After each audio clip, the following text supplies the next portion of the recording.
बड़े चोर होते हैं टेलर वाले, कपड़ा चुराते हैं। सोच लेना नहीं होता है ना, खबरदार सजग रहना। तो कहा चल चल अब बता दिया हम और सजग हो गए। ठीक है। और जब टेलर के यहाँ गया ये कहा नहीं धोएगा, अपना कपड़े पीछे उसके दिमाग में था कि मेरा साथी बोला है कि टेलर चोर होते हैं, जरूर चुराएगा। कहा नहीं नहीं भैया, तो हमारे लिए इसी कपड़े का एक रुमाल बना देना। क्या बना देना? कहा नहीं होगा, कहा पहले बनाना तब पैंट बनाना। कहा नहीं नहीं, तुम हमारा कहा कर, पहले क्या बनना चाहिए? रुमाल। उसके बाद क्या बनना चाहिए? पैंट। फिर टेलर समझाया, कहा भैया तेरा कपड़ा उतना ही है, काचक पर हमारे लिए बना। चला घर, कहा 4 दिन के बाद आई। तो 4 दिन के बाद आया, जब आया खाने वाला सिल गया, तुरंत टेलर उसका रुमाल दिखाया गाड़ी उसका। ठीक हमारा पैंट किया था, कहा बढ़िया है, कहा बहुत बढ़िया। तो जो बड़े टेलर होते हैं उनके रूम में ट्रायल रूम होता है, जहाँ टेलर से खड़े रहते हैं, एक कमरा होता है, उस कमरे में लोग जाते हैं और उसको पहन कर देखते हैं कि सेटिंग सही है कि नहीं। कहा ले जाओ देख, सेटिंग देख लो। अंदर गया, जब पैंट पहना, ये बावा साइज तो गेड़ी तक था, एक तहना घुटना था, एक और दूसरे का धारे होता। ठीक है। जब फाटक खोलकर बाहर आया, कहा बैठ, कहा ऐसे पैंट सीधा जाता है, कहा वो बनिया इसी में से बना है। तो जिद किया, जाओ देखिए। इसलिए कहा जाता है कि सदगुरु से जिद करना, बच्चों को भी माँ बाप से जिद करना। लेकिन वो माना नहीं, वो जिद कर लिया, कहा नहीं नहीं कुछ नहीं आता। एक काम कर, गुरु जी काम करिए, मुझे कल वृक्ष दिखाइए। सदगुरु थक गए, हार गए, समझा बुझाकर लास्ट में सदगुरु ने कहा कि देखो यहाँ से दक्षिण दिशा में जाओ, दक्षिण दिशा में जाओगे तो बहुत बड़ा सागर पड़ेगा। तो सागर पार करने के लिए जड़ी थी, इस जड़ी को जब हाथ में ले लेगा ना, तो जैसे जमीन पर चला जाता है वैसे तो चल कर चलेगा। और जब सागर पार करेगा तो जंगल घना आएगा, और उस घना जंगल में अनेकों बाघ होंगे, सिंह।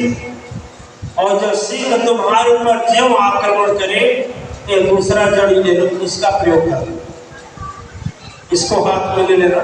सेब तो आएंगे लेकिन तुम्हारे पास नहीं। उसके आगे जाओगे तो सर्प का राज्य पड़ेगा, केवल नाग ही नाग होंगे। और वहां जाने के लिए जड़ लेना, तीसरी इसको हाथ में ले लेना और चले जाओ कहाँ, उस नाग प्रदेश को पार कर लोगे।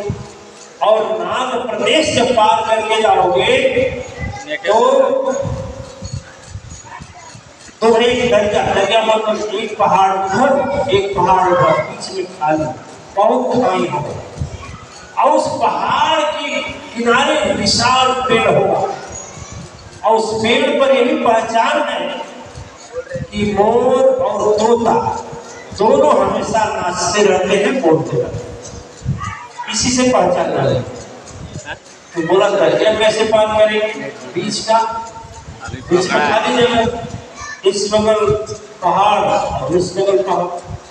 गुरु जी ने कहा कि लास्ट चढ़िए, इसको जब कहां तक दबाओगे तो तुझे वही छोड़ देगा, तबियत बंद हो जाएगा। कल को वृक्ष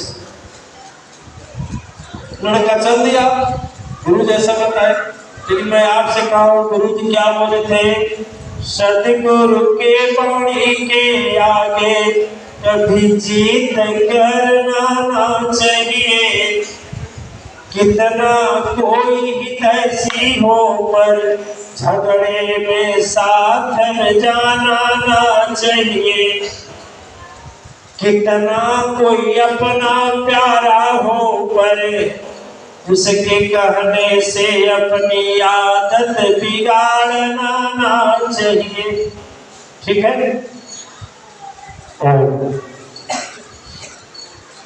क्या हुआ? वह लड़का जैसे गया समुद्र पड़ा। अब समुद्र के पास जब गया, पैदल ही चल कर गया, तो समुद्र पार करने का तरीका था, हाथ में जड़ी लिया, जैसे जमीन पर चला जाता है वैसे चला गया। फिर भी थक गया, भूख लग गई, फिर आगे गया तो जंगल देखा, जंगल में शेर को देखा, फिर भी वो दूसरी जड़ी रखा, वो भी चला गया। फिर उसके आगे गया तो नाग लोग को भी जड़ी हाथ में लेकर के पास कर दिया। दरिया पर जब पहुंचा तो देख क्या रहा है कि इस पहाड़ और उस पहाड़ के बीच में खाली जगह, और जो सदगुरु दिए थे जब ही दांत में दबाया, उड़ करके कहाँ चला गया? उसके पास, किसके पास? कल्प वृक्ष के पास। जब कल्प वृक्ष के पास गया तो आप बताइए 7 दिन 7 रात की यात्रा, न भोजन मिला, न पानी, न खाना मिला, न दाना, न आराम मिला, कुछ नहीं। तो आदमी सबसे पहले क्या सोचेगा? क्या सोचेगा? आप रहेंगे तो क्या सोचेंगे? भोजन सोचेगा ना। जब कल्प वृक्ष के नीचे गया तो कहा कि ग्रंथ बोलते हैं, शास्त्र बोलते हैं कि कल्प वृक्ष के यहाँ जो सोचो सो मिल जाता। कहा हो भोजन मिल जाता ना, इतना में ही भोजन, एक नहीं 56 या 76 व्यंजन भोजन।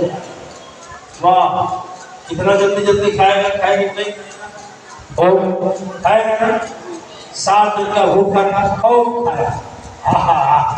अब क्या चाहिए? पानी ना, अरे चाहिए ना। कहा पानी मिल जाता। इतना में आकाश मार्ग से सोने की ग्लास में आ गया पानी। वाह वाह, पानी आ गया, पानी पी लिया। और जब पानी आ गया तो उसके बाद अरे भोजन पानी मिलने के बाद क्या होता है? क्या होता है? नींद आती है ना। अब नींद आने लगी। कहा वो खूब पलंग आ गया, रंग चंदन की भूमि सुख फर्स्ट क्लास पलंग आ गया। जब पलंग आ गया तो कहा वाह, एक महल बन जाता। बस क्या बन गया? महल बन गया। इतना में सोचा अकेले का खाक जीवन है, नवयुवक था, मन आराम नहीं कर रहा है, अरे आराम। अब सोचा वाह, अकेले का खाक जीवन है, सुंदरियां आ जाती। अब इंद्र की अप्सराएं आ गई, 1 2 3 4 5 6 7 8 9 10 21 सुंदरियां आ गई। वाह, कोई फल दबाए, कोई सर दबाए, कोई कपड़ा पहनाए, कोई नहलाए। अब देखिए मन ही है। अब मनवा क्या बोल? अरे बाप रे बाप, कहीं बाघ न आ जाए। मन क्या बोला? अरे बाप रे बाप, कहीं बाघ न आ जाए। फिर क्या हुआ? बोला अरे बाप, कहीं खा भी जाए। फिर क्या हुआ? जो मन की तरंग पर चलता है, गुरु से जिद करता है, वैसे हम लोग हैं। मंदिर और सदगुरु में यहाँ जाएंगे, मंदिर में जाएंगे तो सदगुरु के पास जाएंगे, गुरु जी हमारी बीमारी आ जाओ ठीक हो। फिर आए लौट कर, गुरु जी हमारे लड़का का किया जाओ ठीक हो। फिर लौट कर आएगा, गुरु जी हमारे बेटियों का भी आवा जाओ फिर ठीक हो गया। फिर आ गया, जैसे वहां खाना, पानी, बिस्तर, पलंग, एक हम लोग भी मांगते हैं इसी तरह से एक एक एक एक एक, ठीक है। और सारा तपस्या इसी में खर्च कर देते हैं। गुरु जी एक बार तो करेंगे अब वही है कल्प वृक्ष है सदगुरु, कल्प वृक्ष देता जाता है, लेकिन यही मन जब उल्टा चलता है तो क्या होता है, सारा का सारा बेकार हो जाता है, रोने के लिए मजबूर कर देता है और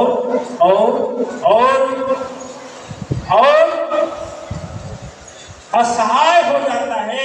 क्योंकि जो जीवन में पुण्य किया या सदगुरु से पाया वो तो संसार में खत्म कर दिया, अपने लिए कुछ बचाया नहीं, कुछ बीमारी गया, कुछ पत्नी या पति का तकलीफ में गया, कुछ संतान में गया, कुछ जो है कुछ दुकान चलाने में चला गया, कुछ मकान बनवाने में चला गया, और आपके हाथ में क्या लगा, अंत में कहत कबीर अंत बारी, हाथ झारी जस चलत जुआरी। जुआरी देखे आप लोगों ने कोई जुआ खेला है ना? आप लोगों ने कोई जुआ खेला है? कौन पूछ रहा है उससे? और तुम पहचान नहीं पाएंगे। देखिए जुआ खेलने में दो ग्रुप होता है, एक पक्षी एक विपक्षी। लेकिन जुआ को बीच में कोई भी छोड़कर उठता, जो हारता है वो भी नहीं उठता है, और जो जीतता है वो भी नहीं उठता है।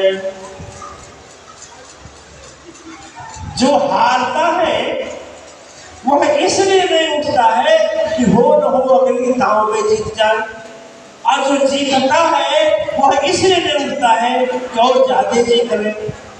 बस यही दिव्यात्माएं जीवन का खेल है, और इसी खेल को जो समझ लिया, वही माया के रहस्य को समझ लिया, उसी का जीवन जन्म पाना सफल है, और उसी का सत्संग में आना सफल है, उसी का सद्गुरु बनाना सफल है, और उसी का धर्म और अध्यात्म में अपने आप को लगाना सफल है। और जो नहीं समझा हुआ ये बेकार हो गया। अब क्या बोले? अब क्या बोले कि केवल रास्ता एक है। एक रास्ता है क्या? भजन गाया जाता है, एक ही रास्ता है, तुहरे